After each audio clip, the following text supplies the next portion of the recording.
Bueno, vamos a empezar. Entonces, como les dije, la clase de hoy son interacciones o efectos de las radiaciones en un medio biológico, que en este caso va a ser el cuerpo humano cuando es sometido o expuesto a algún tipo de radiación y las alteraciones que puede llegar a producir estas radiaciones en el cuerpo. eh, Teniendo en cuenta que estas alteraciones ocurren a nivel celular, específicamente a nivel del ADN, que se encuentra como ustedes saben, en el núcleo de toda célula, ¿verdad? Donde el ADN, ahí se encuentra nuestra base genética, que están compuestas por proteínas, y estas proteínas a su vez están formadas por aminoácidos, y en el recién o en el feto, durante el estado embrionario del feto en el vientre materno, también puede alterar estas radiaciones a nivel de los cromosomas. Entonces,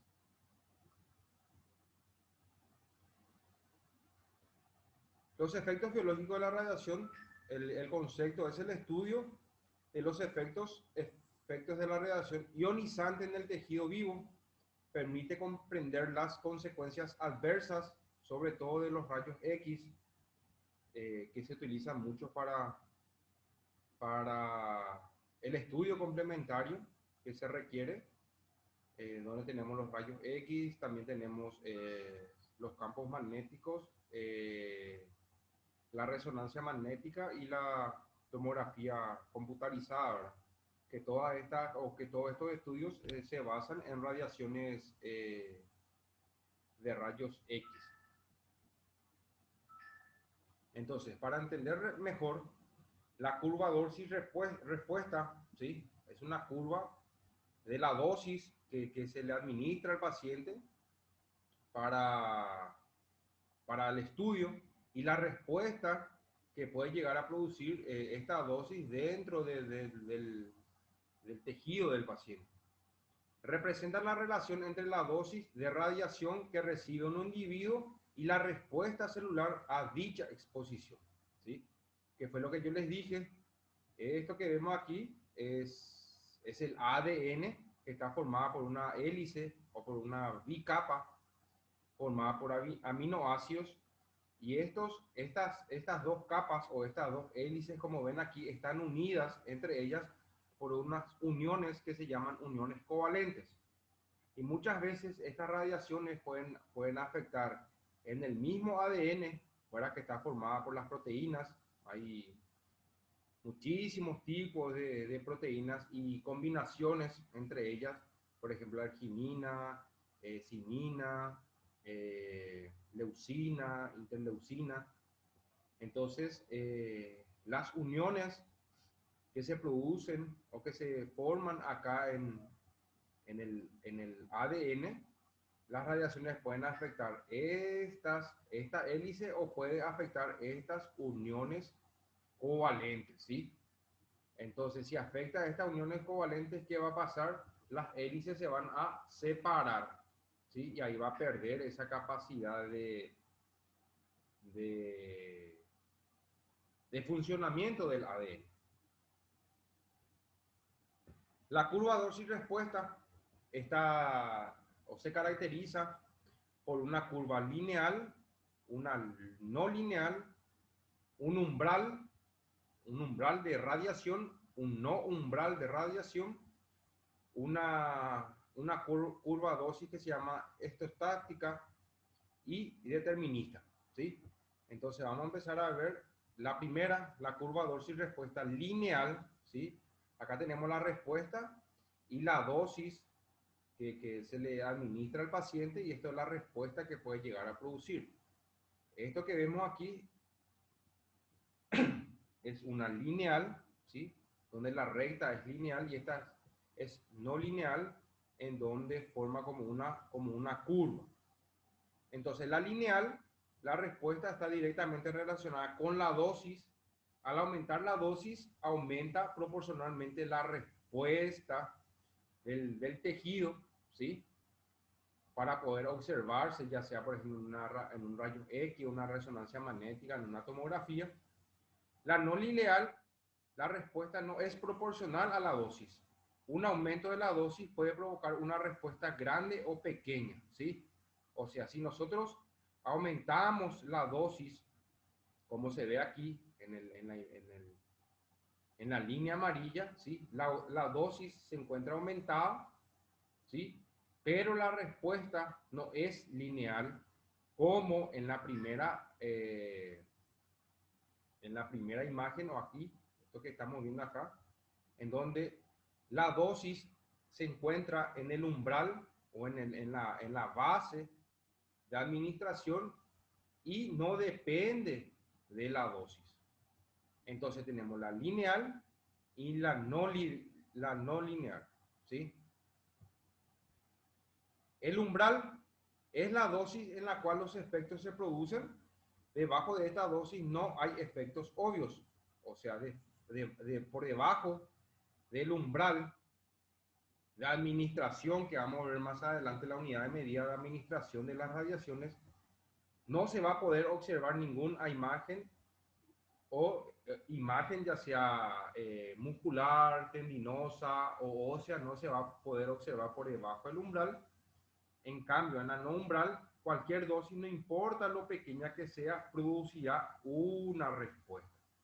En la no umbral, se refiere más o menos a que la dosis que se le administra al paciente se encuentra por encima o es superior a la dosis mínima que vendría a ser el umbral. El umbral es la dosis mínima, ¿sí? Si la dosis es menor al umbral, no se va a poder observar los tejidos. Pero si la dosis es superior al umbral, ¿sí? Que es la no umbral, entonces sí se va a poder observar la respuesta, que es lo que nosotros queremos buscar. Clasificación de los efectos biológicos. Estos efectos biológicos de la radiación se clasifican en efectos somáticos deterministas, efectos somáticos estocásticos y efectos genéticos estocásticos. Estos somáticos se refiere más bien al soma, a lo que vendría a ser la parte nerviosa, vascular, la piel. Y lo genético se refiere ya más bien al ADN o a los cromosomas que se encuentran en el ADN del paciente. Entonces, estos efectos somáticos, tanto el determinista como el estocástico, se clasifican otra vez en agudos o inmediatos, que aparecen de forma inmediata, y los crónicos o a largo plazo, que tardan en aparecer la respuesta que indeseada o los efectos colaterales que puede sufrir el paciente. Los efectos agudos e inmediatos, estos aparecen inmediatamente después de la exposición de una radiación. Es decir, como una consecuencia de grandes dosis aplicadas en todo el cuerpo del paciente.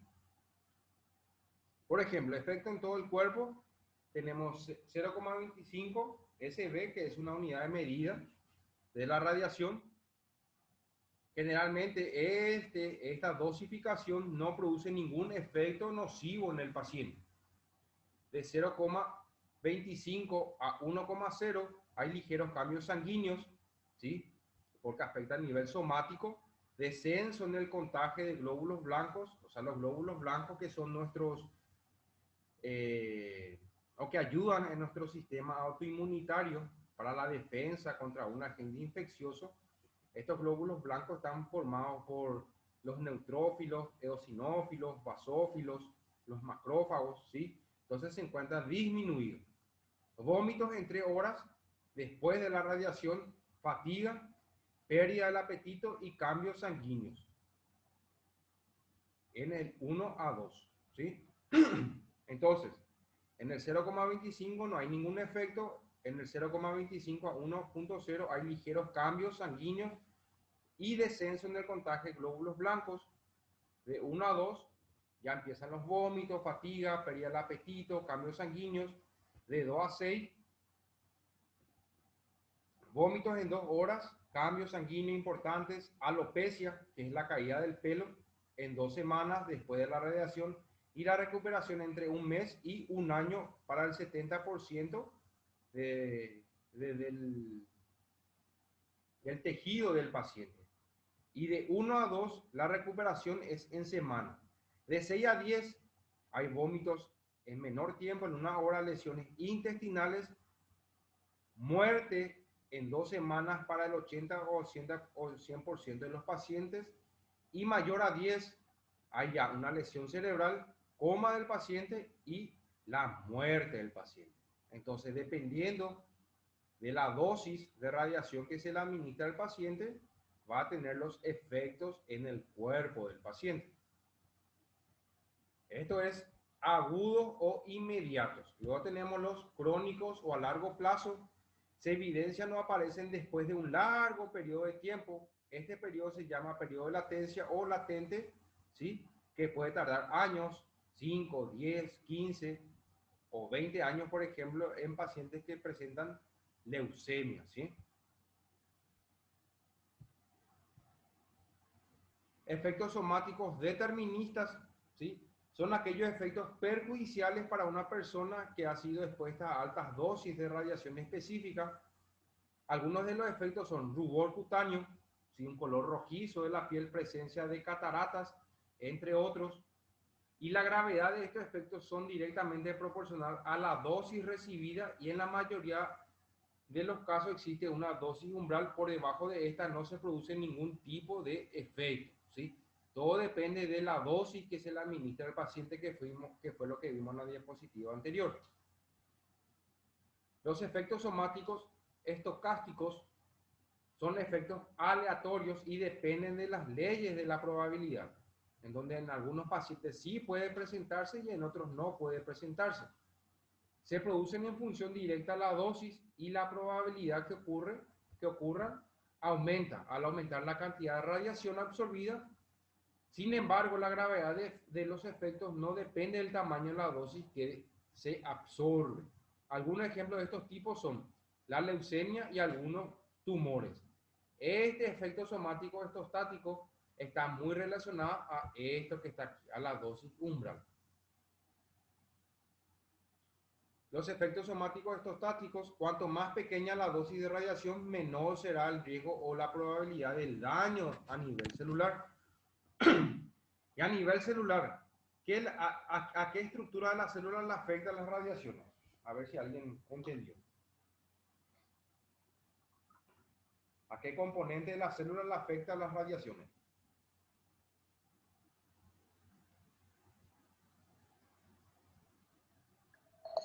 ¿Vendría a ser el núcleo, profe?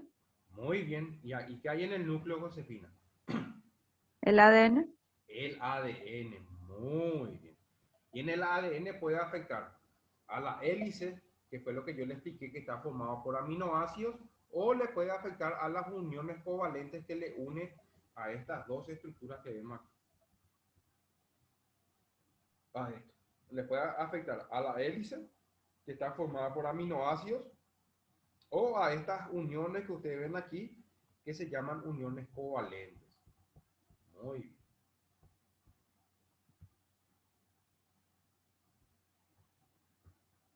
Sin embargo, la gravedad del daño no estará relacionada con el tamaño de la dosis recibida. Como siempre, no se olviden de eso. Esto depende mucho del no umbral de la dosis que se le administra al paciente. Los efectos genéticos estostáticos: aquí encontramos las mutaciones. Estas se producen por cualquier cambio inmediato en un gen o en un cromosoma, ¿sí? En un gen que vendría a ser ya la parte del ADN del paciente, y los cromosomas. Ustedes saben que cuando ocurre la fecundación, tanto el espermatozoide como el óvulo de la mujer, ¿sí? El espermatozoide ingresa dentro del óvulo, y ahí se produce una serie de reacciones, ¿sí? Para realizar el intercambio de genes, tanto del padre como de la madre. Y ahí tenemos nosotros la mitosis y la meiosis, que son divisiones de los cromosomas de la madre y del padre, ¿sí? Entonces ahí esto puede llegar a afectar también. Estas mutaciones pueden producirse por efecto de las radiaciones o espontáneamente. No necesariamente los pacientes que tienen, por ejemplo, una patología que se llama la trisonomía del par 21, que es el síndrome de Down. ¿Por qué se le dice trisonomía del par 21? Porque el par 21 o el cromosoma 21 se encuentra alterado, pero no necesariamente por una radiación. Puede ser genético, que algún familiar, ya sea de la madre o del padre, o tenga una mutación en este cromosoma. Entonces las generaciones también son propensas a tener este tipo de trisonomía del par 21, que es el síndrome de Down.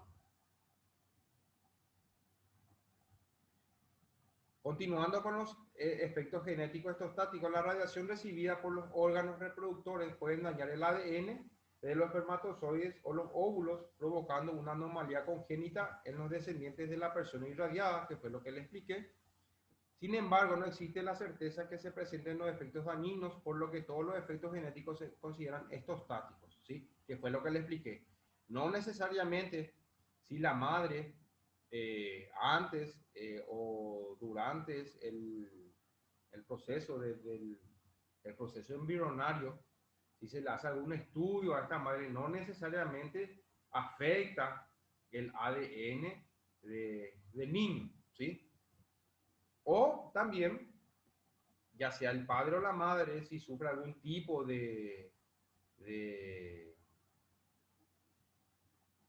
irradiación antes que ocurra la fecundación, no necesariamente puede afectar el espermatozoide o los óvulos. Puede ser que sí y puede ser que no. Y todo depende del efecto estocástico, que es el no umbral. Radiosensibilidad de los tejidos, los linfocitos, ¿sí? Los linfocitos son células especializadas que se encuentran a nivel del sistema linfático, donde estos linfocitos se producen en el timo, y hay un linfocito T y un linfocito B. Entonces, estos linfocitos también actúan en el sistema inmunitario. Los, los eritroblastos y los granulocitos forman parte de los glóbulos rojos. Los mieloblastos también forman parte de los glóbulos blancos. Tenemos las células epiteliales que se encuentran que son células que recubren las capas de la piel. Las células endoteliales que cubren la capa también de la piel, de cierta parte de los músculos, y también, por ejemplo, de los bronquios que se encuentran a nivel pulmonar. Las células del tejido conjuntivo, que también son células que se encuentran, es una capa que se encuentra a nivel del ligamento, los tendones, células del tejido óseo, células del tejido nervioso y las células musculares. Entonces, todos estos tejidos son sensibles a las radiaciones. Efectos efectos que se producen en el feto durante la etapa de formación del feto humano entre la segunda o novena semana después de la concepción. El mismo presenta una sensibilidad marcada a los efectos de la radiación. Por eso se indica no administrar ningún tipo de radiación, sobre todo en los primeros 3 meses de embarazo. Y también cualquier agente físico de fisioterapia, por ejemplo, el campo magnético, ultrasonido, infrarrojo, ondas cortas, microondas, electroterapia, no se debe administrar, sobre todo en los primeros 3 meses de embarazo. Entonces, ¿qué puede producir o qué problemas puede producir en el feto las radiaciones o la aplicación de estos agentes físicos? Anomalías congénitas, muerte, si hay una alta dosis de radiación, y retardo mental, ¿sí? En bajas dosis de radiación. Retardo mental, ¿sí? Por ejemplo, puede afectar el cromosoma o el par 21, la trisonomía del par 21, y puede producir el síndrome de Down. Efectos perjudiciales también en la parte odontológica se clasifican en directos e indirectos. Acción o daño directo, ¿sí?, de las radiaciones se produce en la lesión celular cuando la radiación ionizante choca de manera directa con áreas o blancos críticos de las células y las ionizan, o sea, cambian la configuración de esta doble hélice del ADN, ¿sí? Afecta a nivel de las proteínas.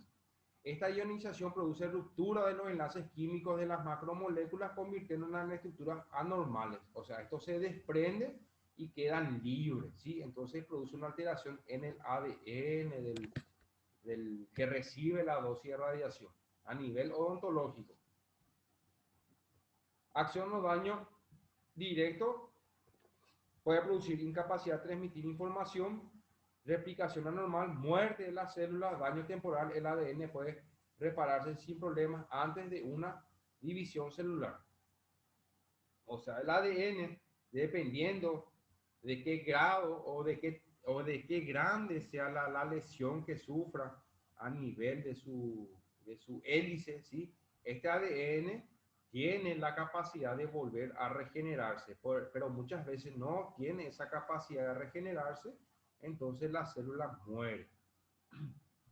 Y la célula muere por un mecanismo que se llama apoptosis, en donde la célula se encuentra ya dañada, entonces automáticamente él dice, bueno, yo me voy a morir, y se suicida y muere.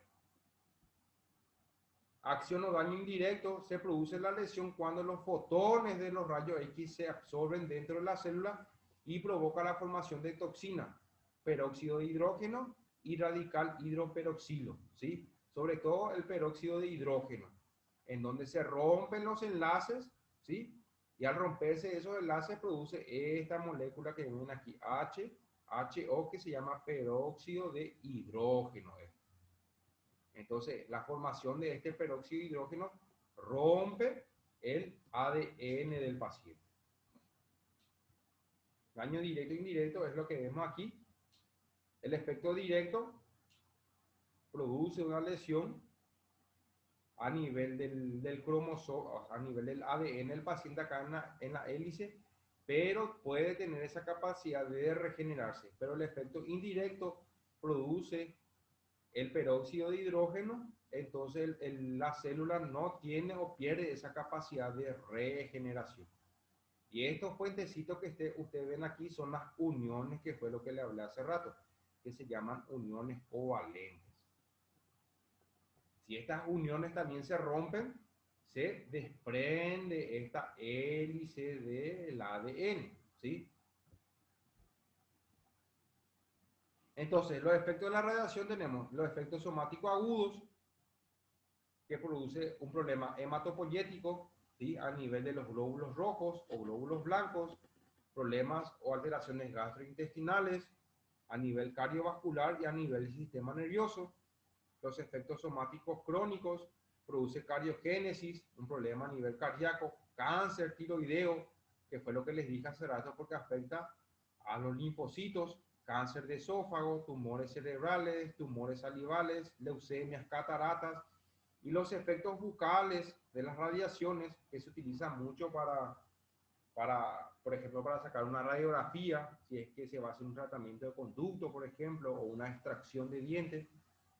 Puede producir mucosistitis, que es una inflamación de la mucosa bucal, papilas gustativas. O sea, nosotros acá en la lengua tenemos unas papilas, que son unos receptores que se encargan de medir el gusto o de identificar el gusto, ¿sí? Y estas papilas se suelen alterar. Serostomías, alteración del desarrollo dental, caries por radiación y osteoradionecrosis. Osteoradionecrosis es cuando se produce una lesión del diente que se fija al maxilar inferior o superior, y el diente se empieza a descomponer, se empieza a necrosar, ¿sí? Esto, por ejemplo, podría ser una osteoradionecrosis, esto es donde se empieza a necrosar el diente del paciente. Y acá se produce una alteración de las papilas gustativas. Unidades de dosis, ¿sí? Las dosis de radiación absorbida es la primera, dosis equivalente, dosis efectiva, tasa de dosis y dosis efectiva colectiva o dosis colectiva, ¿sí? Entonces, estas son algunas de las unidades de medida que se utilizan en las radiaciones. Dosis de radiación absorbida es medida de la cantidad de energía absorbida del haz de radiación por masa de tejido unitario, o sea, dependiendo de la masa del tejido que nosotros queremos explorar, entonces ahí se mide la dosis de radiación absorbida por el cuerpo o por la piel del paciente. La unidad en el sistema internacional es Gray y también se mide en Joule sobre kilogramo. Su unidad es milagray, unidad original es rad, medida de ergios sobre giga, y la conversión es un gray es igual a 100 rads.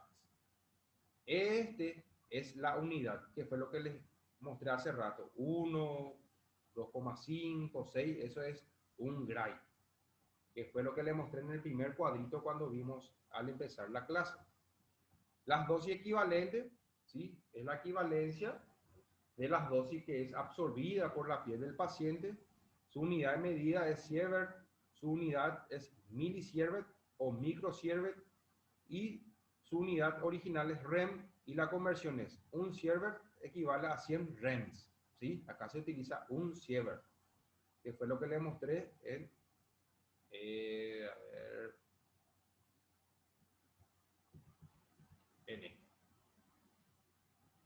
en esto que vemos aquí, un sievert. Eso es, SB es sievert. ¿Entienden, chicos? ¿Se están entendiendo? ¿Sí? ¿Entienden? ¿Se está entendiendo? Sí, ¿Sí? profe. Bueno.